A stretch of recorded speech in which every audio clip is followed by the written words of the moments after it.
This is the Book of Abraham, a part of the Scriptures used today by the Church of Jesus Christ of Latter-day Saints, the Mormons. But where did this book come from? Joseph Smith, founder of the Mormon Church, claimed to translate it from an ancient Egyptian scroll he purchased from a traveling antiquities dealer in 1835. Smith claimed the scroll contained a lost book of Abraham, an original text nearly 4,000 years old. At the time in America, no one could read ancient Egyptian, but today, Egyptologists know exactly what it says. So what was this ancient scroll? Was it a lost book of Abraham, or was it something else? Stay tuned and find out for yourself.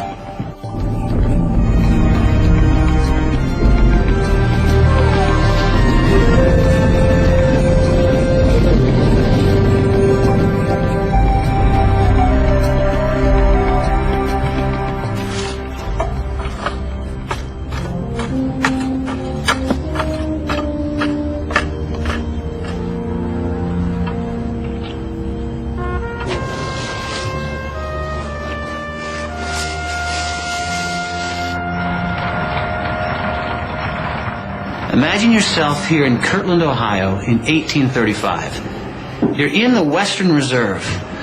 The people are farmers, blacksmiths, and millers, and about 25% are part of a fledgling community known as the Church of Jesus Christ of Latter-day Saints, the Mormons. Joseph Smith and his followers came to Kirtland in early 1831. And though the people are poor, they've begun construction on an elaborate new temple. Joseph was a young man, but he was able to inspire people, generate enthusiasm, and raise money. The temple was expensive and took a great sacrifice on the part of the people to build. But now Joseph needs to raise some more money. And what he wants to buy may surprise you.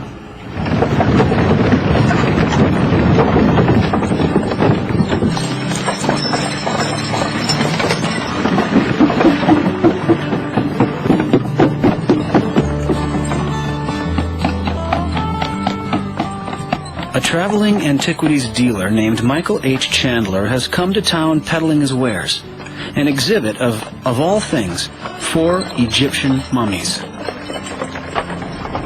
It was a spectacle.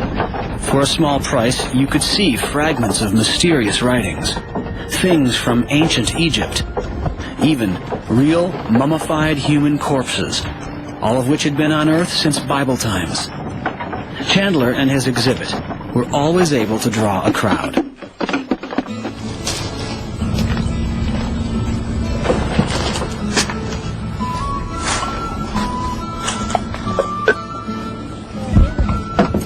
The 4 mummies were the main drawing card, but several prominent Brethren of the Mormon Church became even more intrigued by the scrolls with mysterious ancient writing, Egyptian writing. 5 years earlier, Joseph Smith, their prophet and leader, had published the Book of Mormon, a remarkable work in that Joseph said he had not actually authored the book, but rather he had translated it from the records of an ancient pre-Columbian civilization. Joseph said an angel appeared to him, an angel named Moroni, who presented Joseph with a set of gold plates. The plates were said to have been inscribed with a mysterious language called Reformed Egyptian. The story is that Joseph Smith translated the gold plates by the gift and power of God. But Joseph said he was required to return the plates to the angel after completing his translation, so they are not available for independent examination. When the Book of Mormon was published in 1830, it established Joseph Smith as a prophet and seer in the eyes of his followers. Joseph had brought forth 1 volume of lost scripture, and they believed God would use him to restore other lost scriptures. One of the original appeals, I think, of early Mormonism was Joseph Smith's claim to be a prophet, seer, and revelator. He had promised that the Lord was opening up the bowels of the earth and bringing forth ancient scriptures, and would continue to do so because we were living in the last days of the earth. When Michael Chandler arrived in Kirtland with ancient papyrus scrolls covered with mysterious, unknown writings, the saints wondered if their prophet could decipher these records. What happened was the enthusiasm was there for the members of the church to think that these things had tremendous value, that the Lord indeed was bringing to the prophet Joseph Smith these documents for him to translate. Joseph said that he could indeed decipher these scrolls. In fact, he said these were more than just ancient Egyptian artifacts. These were none other than the writings of Abraham and Joseph, famous figures from the Old Testament of the Bible. If this were true, these scrolls would be an unprecedented and momentous discovery, a preservation of writings from 2,000 years before Christ. But what were they really? Stay tuned as we investigate a remarkable Mormon claim, the rediscovery of a lost book of Abraham.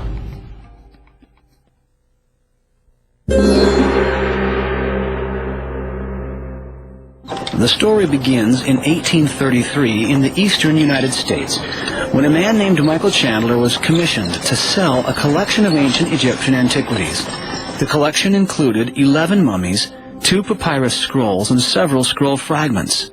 The artifacts had originally been exhumed by a tomb raider named Antonio Lobolo in the early 1820s from a burial site along the banks of the Nile River near the Egyptian city of Thebes. After Lobolo's death, his estate shipped the artifacts to New York City, hoping they could be sold for a profit. Chandler's travels with the antiquities included stops in Philadelphia, Baltimore, and Harrisburg, where he was able to sell 7 of the mummies. He arrived in Cleveland in March of 1835 with the papyrus scrolls and 4 remaining mummies. An article in the Cleveland Advertiser newspaper of March 26, 1835, noted Chandler's interest in selling his remaining artifacts. The exhibitor permits as free an examination of them as is consistent with their preservation. Specimens of the ancient method of writing on papyrus found with the mummies are also shown by Mr. Chandler, whose intelligent conversation adds much to the interest of the exhibition. The collection is offered for sale by the proprietor. Cleveland Advertiser, March 26, 1835. Michael Chandler was apparently acting as an agent for several businessmen in Philadelphia. And apparently the arrangement was that he was supposed to display and sell these antiquities as he displayed them and keep a small commission for himself and send the remainder of the money back to the businessmen in Philadelphia. Once he was out on the road, he apparently lost contact with his businessmen and was dispensing of these antiquities as he went and keeping the entire profit for himself. He had heard about Joseph Smith, the Mormon prophet, and his abilities to translate languages, and so he wended his way to Kirtland, Ohio, and arrived there in July of 1835.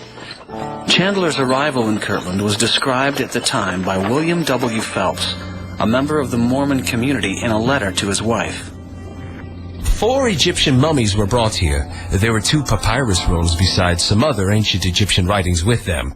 As no one could translate these writings, they were presented to President Smith. He soon knew what they were and said they, the rolls of papyrus, contained the sacred record of Joseph in Pharaoh's court in Egypt and the teachings of Father Abraham. God has so ordered it that these mummies and writings have been brought into the church. July 20, 1835. That created a tremendous value for these papyri. But Chandler was unwilling to sell the papyri by themselves. That was all that the prophet was interested in. He insisted on selling the 4 mummies that were all that were left now, and everything. He was ready now to unload the entire collection of antiquities that he had left.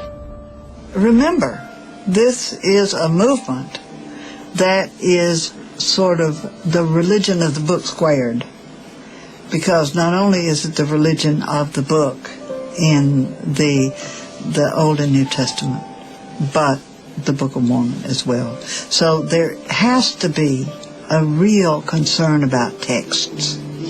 Text. And so text would appear even to the ordinary citizen of Kirtland, I would think, as much more critical than the mummies. His selling price was $2,400, which was an extreme sum in those days. Smith didn't have it, But since these were such valuable documents, Smith used two other people to invest sums of money, and they did, and Chandler sold these antiquities to Joseph Smith, and that's how he came into possession of them. Joseph Smith said that to properly translate these scrolls would take some time, but that a few of the Egyptian characters were recognizable to him immediately, and he translated these for Chandler. Chandler thanked him profusely and supplied an affidavit endorsing Smith's scholarship. This is to make known to all who may be desirous concerning the knowledge of Mr. Joseph Smith in deciphering the ancient Egyptian hieroglyphic characters in my possession, which I have in many eminent cities showed to the most learned. And from the information that I could ever learn or meet with, I find that of Mr. Joseph Smith to correspond in the most minute matters. Translation of the papyri commenced almost at once, with Joseph focusing his attention on one of the papyrus scrolls, which he identified as an ancient record of Abraham. I have commenced the translation of some of the characters, or hieroglyphics, and much to our joy have found that one of the rolls contained the writings of Abraham, another with the writings of Joseph of Egypt, a more full account of which will appear in its place, as I proceed to examine or unfold them. Truly we can say, the Lord is beginning to reveal the abundance of peace and truth. July 5, 1835. It was a remarkable claim. Could these papyri actually be the writings of Abraham, the patriarchal father of the Jewish, Christian, and Islamic religions? Did Joseph Smith really have the ability or inspiration to translate ancient Egyptian? And could these scrolls be what Joseph Smith claimed they were?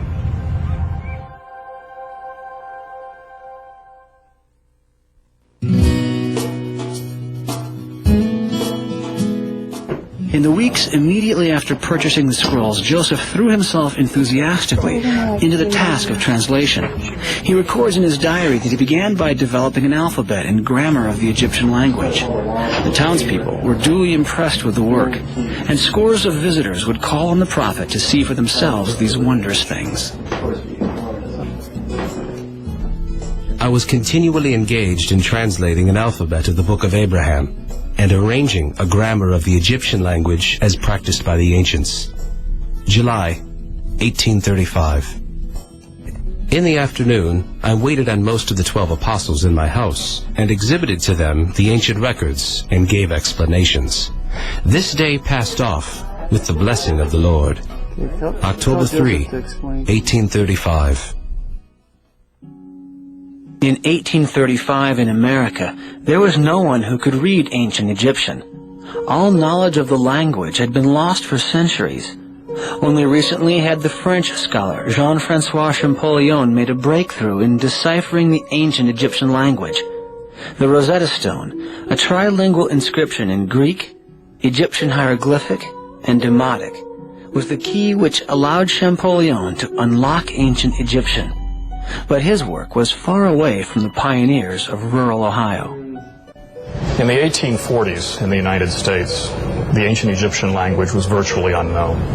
It had only been deciphered beginning in 1822, and that knowledge simply had not crossed the Atlantic, so that almost any interpretation given to an Egyptian document in 1842 or 45 or 50 or even 1860 would have been believable to a general audience who would have no way of comparing it with the actual truth.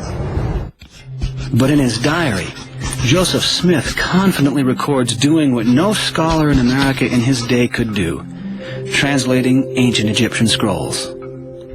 This afternoon, I labored on the Egyptian alphabet, in company with brothers Oliver Cowdery and W.W. Phelps, and during the research, the principles of astronomy, as understood by Father Abraham and the ancients, unfolded to our understanding, the particulars of which will appear hereafter. October 1, 1835. This afternoon, I recommenced translating from the ancient records. October 7, 1835. I returned home and spent the day in translating the Egyptian records.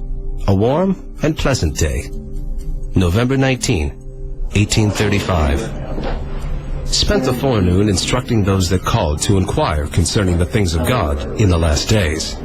And in the afternoon, we translated some of the Egyptian records. November 24, 1835. Spent the day translating. November 25, 1835. At home, we spent the day in transcribing Egyptian characters from the papyrus. I'm severely afflicted with a cold. November 26, 1835.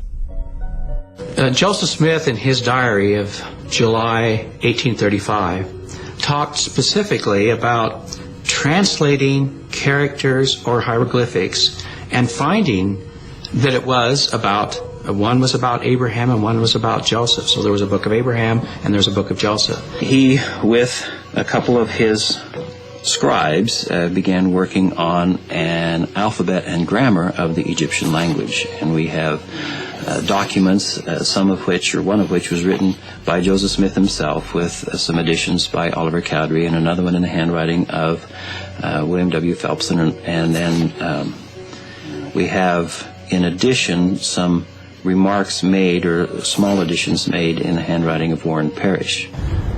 Through the autumn and early winter of 1835, Joseph continued to work on the project. And eventually, the mummies and the scrolls were moved to an upper floor room here at the Kirtland Temple, where Joseph continued to work on the translation.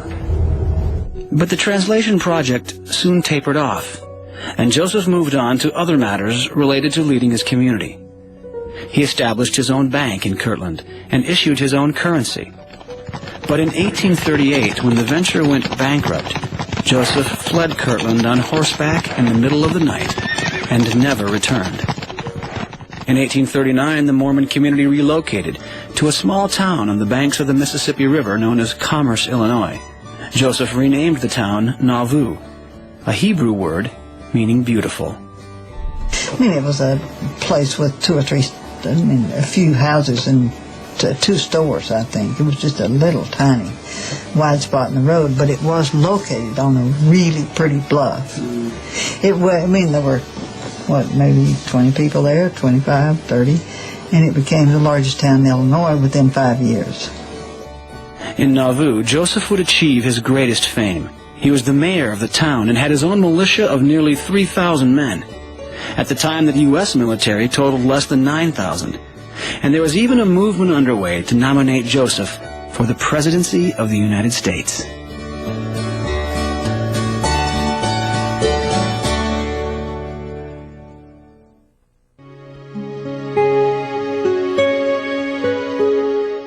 It was in Nauvoo that Joseph finally published his translation of the Abraham Scroll.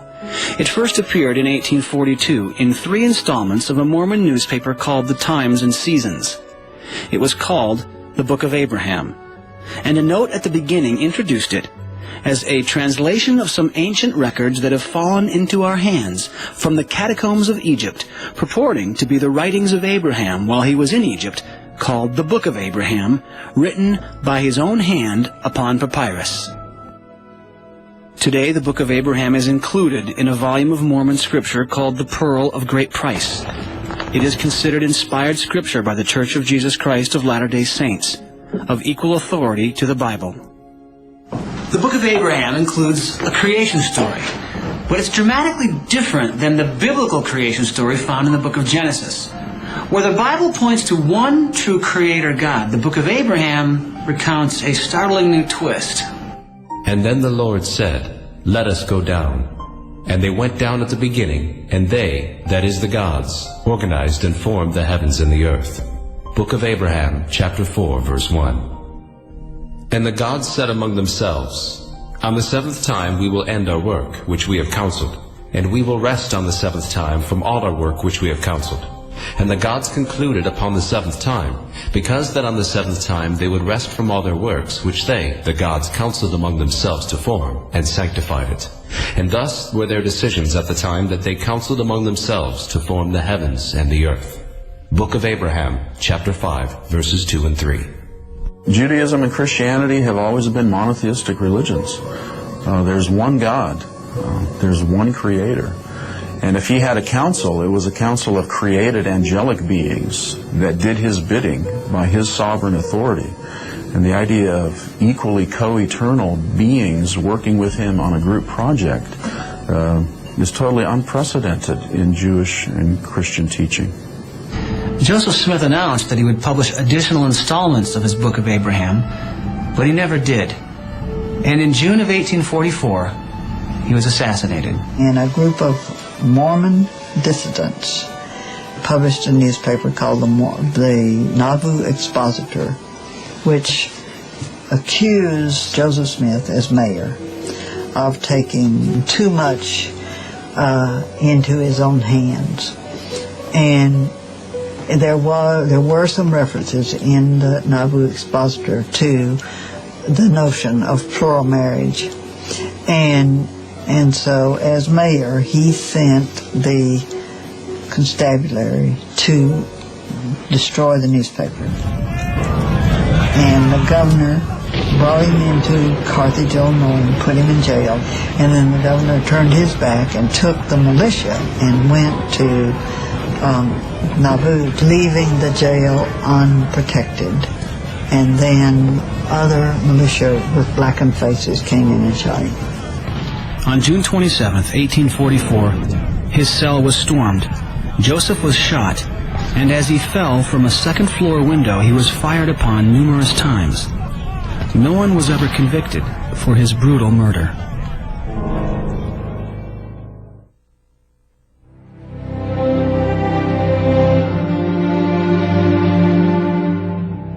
In 1846, under the leadership of Brigham Young, the Mormons made their historic trek from Nauvoo to the Great Salt Lake Valley. At the time, this was isolated frontier territory, far from the jurisdiction of the U.S. government. And though Joseph Smith was no longer leading the Mormons, his Book of Mormon, Doctrine and Covenants, and Pearl of Great Price, including the Book of Abraham, all became canon, inspired scriptures on par with the Old and New Testaments of the Bible. They are the basis for the unique theology of the Church of Jesus Christ Latter-day Saints to this day. In the Great Salt Lake Valley, the Mormons once again proved their ability to settle frontier territory and to build a thriving town. They began work on another temple, their greatest yet. But the scroll Joseph Smith had identified as a lost Book of Abraham remained in Illinois, in the possession of Joseph's mother, Lucy Mack Smith, and his widow, Emma. In 1856, 12 days after Lucy's death, Emma Smith, who now seemed to have ambivalent feelings about her late husband, sold the papyri to a man named Abel Combs. Emma, now remarried to a man named Louis C. Bideman, provided an affidavit attesting that the antiquities had belonged to Joseph. This certifies that we have sold to Mr. A. Combs 4 Egyptian mummies with the records of them. They were purchased by the Mormon prophet Joseph Smith at the price of $2,400 in the year 1835. They were highly prized by Mr. Smith on account of the importance which attached to the record, which was accidentally found enclosed in the breast of one of the mummies. Emma Smith Bideman, May 26, 1856. One of the things that is really interesting about Emma Smith, she was very much engaged in the process of forgetting as well as remembering, because she has to forget that he introduced plural marriage into Mormonism. Even though we know that she was at some of these ceremonies where he married other women that were friends of his, friends of hers, and her husband married them as well. She told her sons that it was Brigham Young that introduced plural marriage into Mormonism. 2 of the mummies sold to Abel Combs were later acquired by a Chicago museum that was destroyed in the Great Chicago Fire of 1871. It was assumed that the Joseph Smith papyri had also been destroyed, lost forever to the emerging knowledge of Egyptology.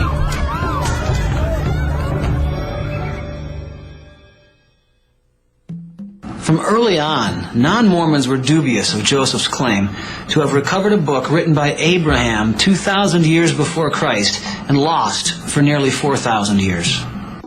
A man named William West, who who visited the Mormons in Kirtland and viewed Joseph Smith's Egyptian scrolls, expressed his doubts in an 1837 pamphlet. Is it possible that a record written by Abraham containing the most important revelations that God ever gave to man should be entirely lost by the tenacious Israelites and preserved by the unbelieving Egyptians, and by them embalmed and deposited in the catacombs with an Egyptian priest? I venture to say no. It is not possible. It is more likely that the records are Egyptian. In 1859, a French Egyptologist named Theodule de Veria provided the first scholarly evaluation of the Book of Abraham. The focus of de Veria's critique was 3 illustrations or facsimiles that Joseph Smith copied from the Egyptian scrolls and published as part of his Book of Abraham. Below each of the facsimiles, Joseph provided his explanations of their meanings. According to Joseph, facsimile 1 depicts an idolatrous priest about to slay Abraham on an altar. The scene is specifically referred to in the text of the book itself. And it came to pass that the priests laid violence upon me, that they might slay me also, as they did those virgins upon this altar. And that you may have a knowledge of this altar, I will refer you to the representation at the commencement of this record. Book of Abraham, chapter 1, verse 12. But de Veria noticed that there was something wrong with the pictures. They closely resembled scenes he had come across numerous times in common Egyptian burial documents. But Smith, according to de Veria, had completely misidentified the characters and the scenes. In facsimile 1, Smith labeled the standing figure on the left as a priest, knife in hand, attempting to slay Abraham. In reality, said de Veria, this is the Egyptian god Anubis, assisting the resurrection of a deceased Egyptian. Anubis was also drawn incorrectly. He should have been pictured with the head of a jackal, not the head of a man. The god Anubis, who should have a jackal's head, effecting the resurrection of Osiris. Theodule de Veria, 1859. You would never imagine, as an Egyptologist, that the god, the black god on the left of this scene, had anything but a jackal's head. That's just normal. Joseph Smith had explained another of the illustrations in the Book of Abraham, called facsimile 3, as Abraham, seated on Pharaoh's throne, lecturing the royal court on matters of astronomy. But again, de Veria said Joseph's explanation was completely wrong. Facsimile 3 was also a rendition of a common scene from Egyptian burial documents, depicting a deceased man being led into the presence of Osiris, the Egyptian god of the underworld. The deceased led by Mat into the presence of Osiris. His name is Horus, as may be seen in the prayer which is addressed to the divinities of the 4 cardinal points. Theodule de Veria, 1859. Joseph said the characters above the man's hand identify him as Shulam. In actuality, the hieroglyphics give his name, Horus. There is no mention of Shulam at all. De Veria's initial analysis of facsimile 3 is accurate. It is the result of the judgment scene in which the deceased Horus is being brought into the presence of Osiris. In the year 1912, Franklin S. Spalding, the Episcopal Bishop of Utah, brought a new round of scrutiny to the Book of Abraham when he asked 8 noted scholars of Egyptology to evaluate the 3 facsimiles. To a man, they agreed that Joseph's explanations were erroneous. It is difficult to deal seriously with Joseph Smith's impudent fraud. Smith has turned the goddess Isis into a king, and Osiris into Abraham. A.H. Sayce, Oxford University. These 3 facsimiles of Egyptian documents in the Pearl of Great Price depict the most common objects in the mortuary religion of Egypt. Joseph Smith's interpretation of them as part of a unique revelation through Abraham, therefore, very clearly demonstrates that he was totally unacquainted with the significance of these documents and absolutely ignorant of the simplest facts of Egyptian writing and civilization. Dr. James H. Breasted, University of Chicago. The Egyptian papyrus, which Smith declared to be the Book of Abraham, and translated or explained in his fantastical way, and of which 3 specimens are published in the Pearl of Great Price, of parts of the well-known Book of the Dead. And although the reproductions are very bad, one can easily recognize these familiar scenes. Dr. Eduard Meyer, University of Berlin. The New York Times took note of Spaulding's findings and issued a blistering 2-page expose on the Book of Abraham in its December 29, 1912 edition. The Mormon Church could not remain silent in the face of this withering attack on the credibility of Joseph Smith and the Book of Abraham. It offered assurances to the faithful in a 1913 article in its monthly magazine, The Improvement Era. The author, Professor John Henry Evans, argued that it wasn't fair to judge the credibility of Joseph's book by only reviewing the reproduced facsimiles. Evans insisted that to do any reasonable critique would require access to the original documents themselves. Now, as a matter of fact, the hieroglyphics submitted to the scholars constitute less than 1/7 the Book of Abraham, and that only an accompaniment of the text. The question therefore becomes, is anyone justified in drawing a conclusion respecting an entire manuscript from a statement which was made with respect to only a very small part of that manuscript, before they would be warranted in saying that the entire Book of Abraham was not properly translated? They would have to examine the original papyrus, or a copy of it. John Henry Evans, Improvement Era, February 1913. But the original Joseph Smith papyri were gone, almost surely destroyed in the Great Chicago Fire of 1871. Or were they?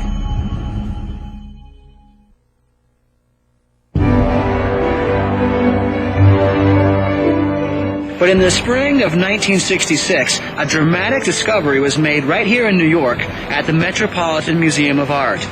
Dr. Aziz Atiyah, a professor of Arabic Studies from the University of Utah, was here doing research when he was approached by the curator of the museum's Department of Egyptian Antiquities, Dr. Henry G. Fisher. Fisher made a startling announcement. The museum had in its archives 11 papyrus fragments that had once belonged to Joseph Smith. Fisher didn't know how the Mormon church leaders would respond to this news, and he was looking for an intermediary. He wondered if Dr. Atiyah, a respected non-Mormon from Salt Lake City, could ask the Mormon church leaders if they would be interested in acquiring the papyri. Negotiations between the Metropolitan Museum and the Mormon Church proceeded, and on November 27, 1967, the museum presented the ancient scrolls to the church. An article in the Deseret News of Salt Lake City announced the gift of 11 papyrus fragments, long believed to have been destroyed in the Chicago Fire of 1871. With the papyri was the original 1856 letter signed by the Mormon prophet's widow, Emma Smith, certifying that the documents had belonged to Joseph Smith. But did these 11 papyrus fragments include the scroll Joseph identified as a lost Book of Abraham? If so, there would finally be an opportunity to vindicate his miraculous claim of discovering and translating a document from the father of Judaism, Christianity, and Islam. Of course, there was also the possibility of undermining that claim. The saints waited expectantly and held their breath.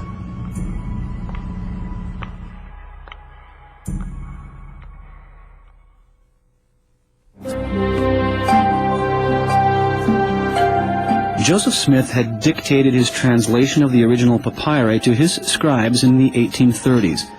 It was important to identify whether or not the papyri found in the 1960s were the same ones Joseph used during this process. The first clue was the most obvious. The torn picture found in one of the fragments was an identical match to the familiar picture in the beginning of the Book of Abraham. In fact, the tears on the original corresponded exactly to where the Book of Abraham drawings seemed to go awry. When you have the modern state of the papyrus today in front of you today, or the photographs of it or whatever, and you compare it with the facsimile number 1, you can see that where facsimile number 1 starts to become un-Egyptological, or unexpected from an Egyptological point of view, is pretty much along the line of the present break or destruction of the papyrus. So there's every reason from that point of view to believe that the present condition of the papyrus itself is as it was in the time of Joseph Smith. If you took a painting of Madonna and Child and you tore off the heads of both figures and you replaced them with a dog and a cat, it would be as obvious to us now that this was wrong as the replacing of clearly a jackal head with a human head on this Egyptian piece, because we know what these images actually look like. In the same way, we know that those figures would never, under any circumstance, hold a knife. And that's critical to the text itself, because it's not merely decoration for this text. It goes to the core of the supposed story that accompanies it. And if you take the knife away, you've taken the story away as well. And clearly the knife had no reason to be there. The Book of Abraham itself mentions that this scene appeared at the commencement of the record. In other words, at the beginning of the scroll. Egyptian reads from right to left. And Joseph Smith, who was at the time studying Hebrew, which also reads from right to left, must have surmised this. It seems certain that this piece was the beginning of the scroll used by Joseph Smith. Then another discovery. A sequence of characters on a second piece of papyrus matched exactly a string of characters written in the left column of the translation manuscripts. It appeared that at Joseph's direction, his scribes copied these characters from the papyrus one by one. Joseph then dictated the meaning or translation of each one, often whole paragraphs from a single hieratic character. When Dr. Klaus Baer, professor of Egyptology at the University of Chicago, examined the papyri fragments, he determined that this same piece had at one time been attached to the piece containing facsimile 1. The fibers and edges matched exactly. A third piece was found to include the name Horus, the man for whom the scroll had been prepared. And though the original facsimile 3 has never been found, it also mentions the name Horus. Together, these 4 pieces form virtually the entire scroll in its original form. Finally, scholars could meet the conditions set forth by John Henry Evans way back in 1913. No longer would the critique of the accuracy of the Book of Abraham rely on the facsimiles alone. Now, Egyptologists could read the papyri for themselves and see whether they contained an evil priest's attempt to sacrifice Abraham on an altar, or an account of creation by a multiplicity of gods. In 2001, Dr. Robert Rittler, Associate Professor of Egyptology at the University of Chicago, was commissioned to do a complete translation of the Book of Abraham scroll. What this document really is an extended prayer on behalf of a deceased Egyptian priest, which begins with an invocation to the god of mummification, probably, certainly with a picture of the god of mummification, to ensure his continued existence, to ensure the priest's continued existence in the next world. And then it's followed up by a series of statements where, O deified Horus, may you walk as you had done in life. May your ears function, may your eyes function, may the gods receive you. Long series of invocations on this, essentially ensuring that this dead priest is able to function in death as he had in life, but now as part of a company of the ancient Egyptian gods. Abraham is not mentioned once. From the evidence that we have today, it's quite safe to say that Joseph Smith did not have the Book of Abraham or the Book of Joseph in front of him in the form of these papyri, because they bear no relationship to those to the contents of the stories or to his translation.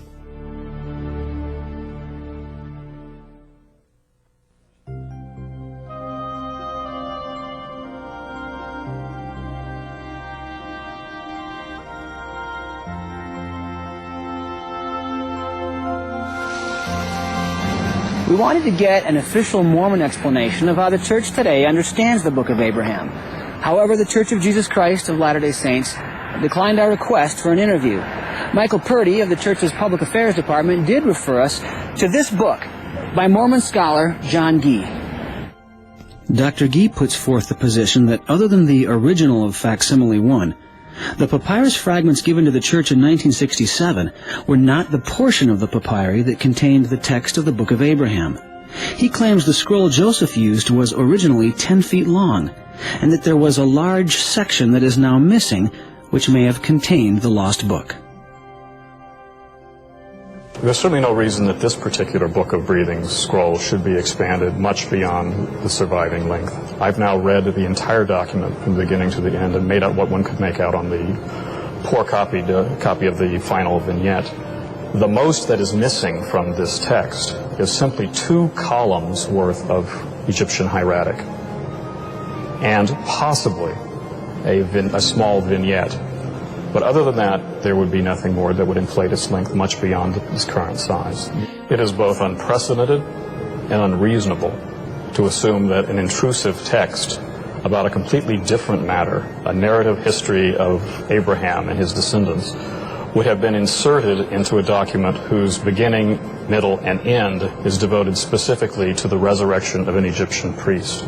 It would disrupt the document. It would have nothing to do with its content. It would be unprecedented, and no other document would have such a thing. And the narrative style of the Book of Abraham does not correspond to Egyptian verbiage. It's not the kind of thing Egyptians would say. They wouldn't say it in that way. And it certainly would never appear in such a context as this. It couldn't possibly be more out of place. Another Mormon scholar, Michael D. Rhodes of Brigham Young University, writing in the Encyclopedia of Mormonism, argues that Joseph Smith may have received the Book of Abraham by direct revelation from God, and only used the papyri to illustrate what he learned from revelation. Rhodes writes, "When studying the Egyptian papyri purchased from Michael Chandler, Joseph Smith sought revelation from the Lord concerning them, and received in that process the Book of Abraham. He might then have searched through the papyri in his possession to find illustrations similar to those he had learned by revelation." Nowadays, it's kind of popular to say, well, Joseph Smith didn't claim to be translating. He just saw these illustrations and then was inspired with the text of the Book of Abraham. But it doesn't say in Joseph Smith's diary, kept at the time, that he was looking at the pictures or the illustrations and then was inspired to give a story that we now know as the Book of Abraham, but rather that he was translating these characters. This afternoon, I labored on the Egyptian alphabet in company with brothers. This afternoon, I recommenced translating from the ancient records. I returned home and spent the day in translating the Egyptian records. And in the afternoon, we translated some of the Egyptian records. The particulars of which will appear. And it seems clear that he said, and it doesn't just seem clear, it is clear from this statement that he was making the translation from characters or hieroglyphics. Michael Rhodes of Brigham Young University also claims in the Encyclopedia of Mormonism that Joseph Smith's explanations of the facsimiles are accurate. Quote, "The prophet's explanations of each of the facsimiles accord with present understanding of Egyptian religious practices." I want to be absolutely clear on this. There simply is no justification for the kind of interpretations that appear in facsimile 1 or facsimile 3. They are wrong with regard to the hieroglyphs. They are wrong with regard to the gender. They are wrong with regard to the understanding of what the scene actually represents. And where they are used in the body of the text, they are wrong there as well. In short, there is no historical validity for the interpretations in that book. None whatsoever. You cannot find outside discussion of this particular set of facsimiles any Egyptologist who would be discussing it in this way. But the thing about that's interesting is none of those theories in the church existed. No one ever talked about them. No one ever even thought about them until after. That is the post-November 1967 time period, and where people are coming up with new explanations. When one looks at the evidence simply with common sense, it becomes clear that Joseph Smith claimed that he was translating from these documents. But in fact, there's no correlation between his Book of Abraham and these ancient documents. And therefore, it simply can't be a translation. All of the other explanations have grown up in order to sort of put the finger in the dike, as it were, to prevent the dike from breaking. But the clear evidence is that Joseph Smith did not translate this document. It's not a document from antiquity.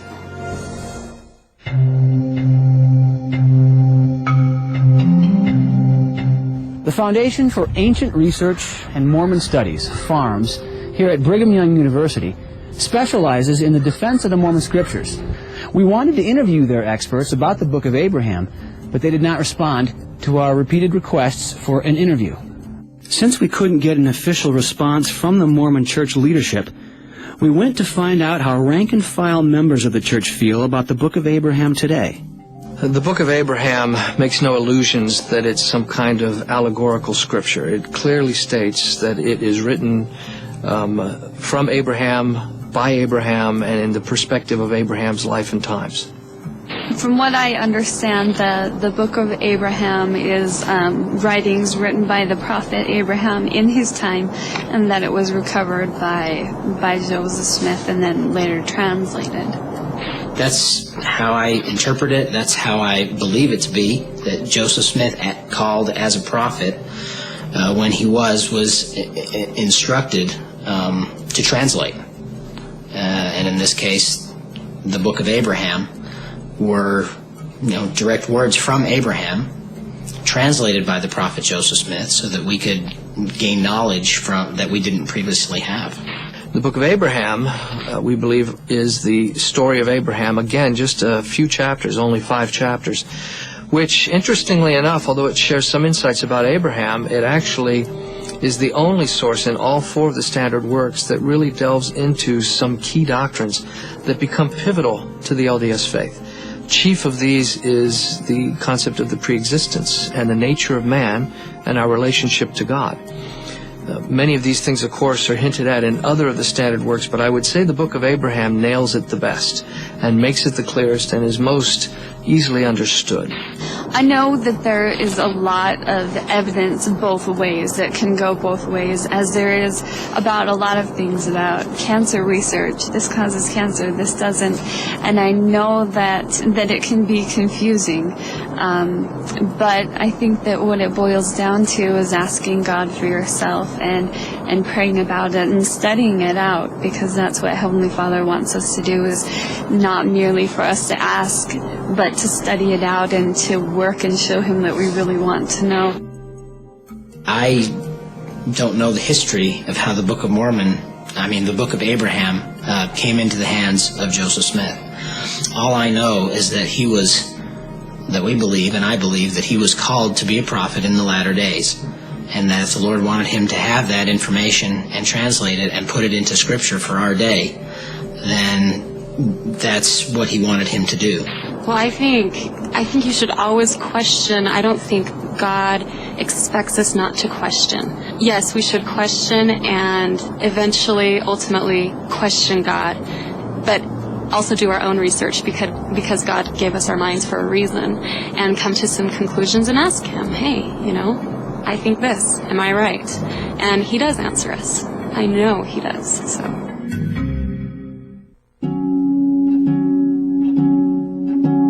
In the end, the question persists.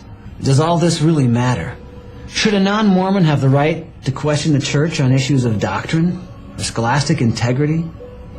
What Mormonism is trying to teach us is, if it were true, it's so important that we check the truth of those claims against the historical documents that are the basis for those claims. Central to Mormonism's religious claims is the claim that Joseph Smith was a true prophet of God. If that follows, then everything he says must be true. If that falls, then nothing that he says necessarily is true. Now that the veracity of his claims about what those documents say is widely questioned even within the Mormon community, we have legitimate questions to raise with Mormon scholars about their new spin on what was going on with the Book of Abraham. In the face of this mountain of evidence, how are faithful Mormons to stand? How does one reconcile the words of the prophet with the evidence of history? At least for some Mormons, these discoveries raise troublesome questions. Yeah, my view used to be just like the regular members of the church, that this is a record of Abraham, just like it's published in the Pearl of Great Price. And when the papyri was turned over to the church in 1967, I was pretty well satisfied with this is the actual papyrus that Joseph Smith used. The publication of it confirmed that. But when they started, the Egyptologists started translating it, you get a different view. A friend of mine mentioned to me years ago, and I think that there's a tremendous amount of truth in this, nothing will disturb an LDS member more than finding out that Brigham Young taught the Adam God theory than having some modern Mormon apostle lie about it. And so the church really doesn't do anything, any value for their members by sanitizing the facts of the Book of Abraham. I think that we are in a unique position today where we have a tremendous amount of understanding, Egyptological resources, etc., that we can go to for understanding these manuscripts. When it comes right down to it, the real question is, are the truth claims, the claims that Mormons make about God, about human beings, and how a human being can be right with God, are those claims credible? Are they the kinds of things that we ought to bet our lives on?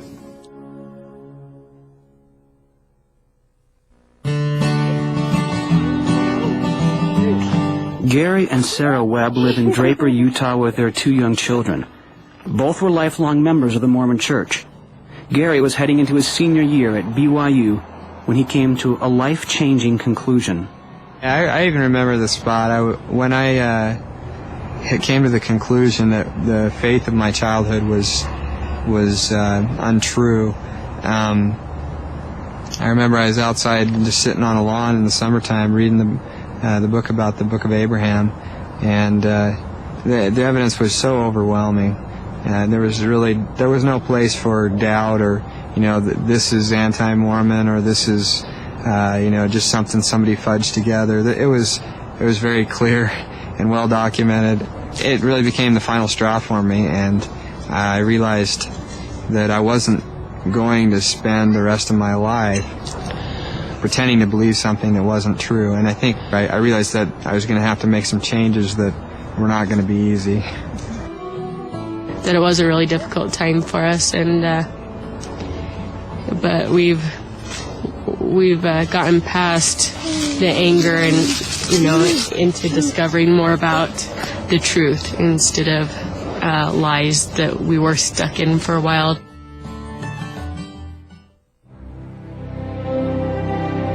While Gary and Sarah have left the Mormon Church, they have not left faith altogether. Yeah, Sarah and I have some friends who have left the LDS Church and have basically given up any faith that they have at all in any kind of belief in God. And that's kind of sad for us, because although it's easy to understand, because once you put your faith and trust in something for so long, and then you find out that that your beliefs are not verified, but rather that they're unfounded, it can make it difficult to trust again, and that's kind of like throwing out the baby with the bathwater and saying, well, if the LDS Church isn't true, then the Bible isn't true, and there's no Jesus Christ and no God, and all these things are not one and the same. So.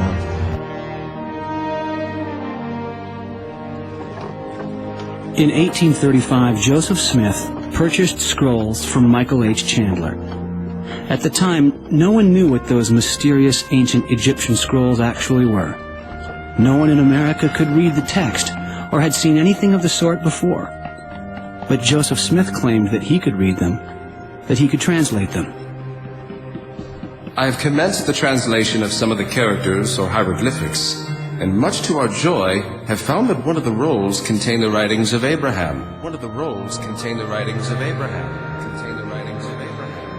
The evidence against the authenticity of the Book of Abraham cannot help but raise questions about Joseph Smith's other translations, such as the more foundational Book of Mormon.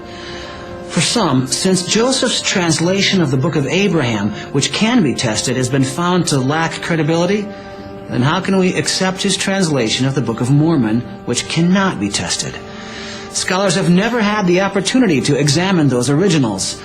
And since the gold plates were returned to the angel Moroni, Apparently, they never will.